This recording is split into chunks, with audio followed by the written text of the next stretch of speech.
Kepala Pekon Tulungagung tak membenarkan terkait pemberitaan di salah satu media online tentang adanya wartawan dan LSM yang nyaris dikeroyok warga yang terjadi di Pekon setempat pada Jumat 25 Juni lalu. Sempat mencuat di pemberitaan di salah satu media online terkait selisih paham antar wartawan yang sedang mengkonfirmasi pekerjaan Sanimas reguler di Pekon setempat dengan para pekerja dan kepala Pekon yang ada di lokasi di Dusun 6 RT 3 Pekon setempat. Dengan adanya pemberitaan tersebut, Kepala Pekon Tulungagung Darmawan menceritakan kronologi selisih paham tersebut. Kami dari Pekon yang pertama tentunya mengucapkan banyak terima kasih kepada pemerintahan dalam hal ini Kementerian PUPR, Direktorat Jenderal Cipta Karya yang sudah memberikan program sanitasi masyarakat kepada Pekon kami di Pekon Tulungagung. Setelah adanya program yang proposal kami masukkan, kami menghibahkan tanah untuk pekerjaan semua dihandle ataupun ditangani oleh KSM dengan bekerja dari masyarakat. Ada pemberitaan di salah satu media, Pak, bahwa adanya oknum wartawan dan oknum LSM yang dikeroyok ataupun bahkan dikatakan Pak Lurah itu mengerahkan warga, itu tanggapannya seperti apa dan kronologinya seperti apa, Pak? Kalau itu terkait dengan pemberitaan tersebut sama sekali tidak benar, karena kejadian yang sebenarnya itu justru saya selaku Kepala Pekon yang pada waktu itu setelah memberikan penjelasan terkait dengan teknis itu ada di pendampingan, ternyata oknum dan wartawan dan LSM tersebut justru malah memaki-maki saya, nantang saya untuk duel sampai dengan lepas baju, dan beliau juga pada waktu itu ngomong kebetulan sudah lama nggak olahraga dan berulang-ulang kali mengatakan saya kalau nggak berani banci. Itu yang dikatakan oleh oknum wartawan dengan sangat untuk oknum wartawan seperti yang kejadian kemarin, dari mulai etika untuk bertamu, sopan santun, dimohon untuk saling bisa mengerti.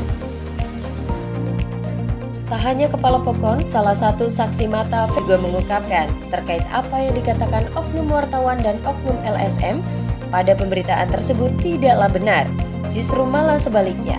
Oknum wartawan tersebut terkesan arogan dengan mengatai Darmawan selaku Kepala Pekon Tulungagung dengan kata-kata yang tidak sepantasnya. Bahkan oknum wartawan tersebut juga berteriak-teriak dan menantang berkelahi sembari membuka bajunya. Kemarin itu kan gini, dia itu manggil Pak Lurah dan di situ Pak Lurah datang, dia ngobrol. Setelah ngobrol, dia itu teriak-teriak gitu loh, teriak-teriak dari oknum wartawan itu teriak-teriak, dan di situ otomatis dengan teriakannya dia itu warga sekitar itu kan otomatis ngelihat ada apa. Nah di situ kalau nggak salah dengar, di situ dia teriakin Pak Lurah katanya banci. Nah di ngomongin Pak Lurah banci itu kalau ibaratnya bapaknya dia sendiri itu dia kayak gitu, marah nggak sih anaknya gitu.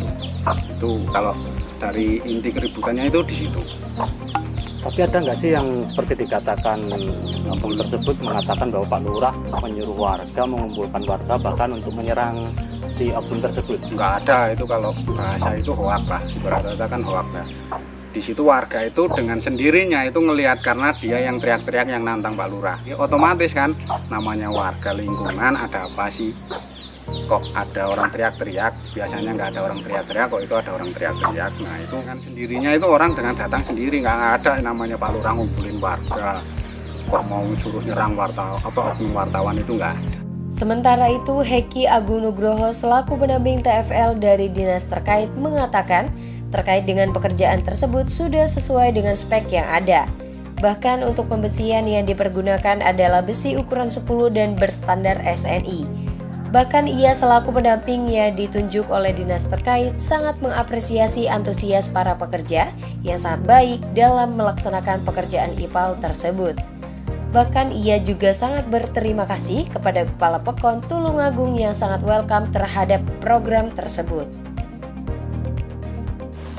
Terkait kemarin, Bang, artinya benarkah ada dari teguran dari PU Provinsi terkait dengan material yang tidak layak? Kalau untuk material begini ya, kami juga, kalau biasanya dari kami itu kan ada hierarki, artinya tidak sembarangan pihak-pihak yang tidak, dalam tanda kutip dalam hal ini, tidak bersangkutan. Jadi biasanya dari pihak BPPW Provinsi Lampung itu mengkoordinasikan lewat Pasprov dulu baru ke kami. Dan untuk implementasi dalam pelaksanaan di lapangan untuk bahan bakunya memang kemarin seperti yang dipermasalahkan terkait pondasi. Jadi kan dalam pekerjaan itu kan namanya rencana ya, pasti nanti ada perubahan. Nah, kita itu kan mengikuti perubahan, ikhtiar kita kan seperti itu. Nah, dalam pelaksanaannya memang ada perubahan berupa pondasi pasangan batu ganti karena kedalaman, sehingga kan kita juga pertimbangan ke budget gitu. Tapi kalau untuk secara material memang dari besi juga besi 10 SNI, kita ikuti arahan sesuai dengan spesifikasi teknis yang tertera. Terus apalagi dari cor juga semen dan juga batu koral dan juga lain-lain itu juga sesuai. Artinya tidak ada ya, artinya teguran baik secara tertulis maupun tulisan dari PU Provinsi berkaitan dengan material yang tidak layak. Kalau untuk teguran sendiri sih ya mungkin kalau kemarin biasanya datang tertulis, mereka datang tertulis, cuman memang dari kemarin tidak ada. Jadi hanya sebatas ya, kita namanya manusia ya, dalam pekerjaan pasti ada kekurangan. Tapi dari segi dari KSM sendiri sudah semaksimal mungkin mengikuti apa yang menjadi ketentuan dari pelaksanaan kegiatan ini. Jadi dari BPPW Provinsi juga ya kami mengikuti sesuai instruksi dan arahan apa yang menjadi koreksi kami.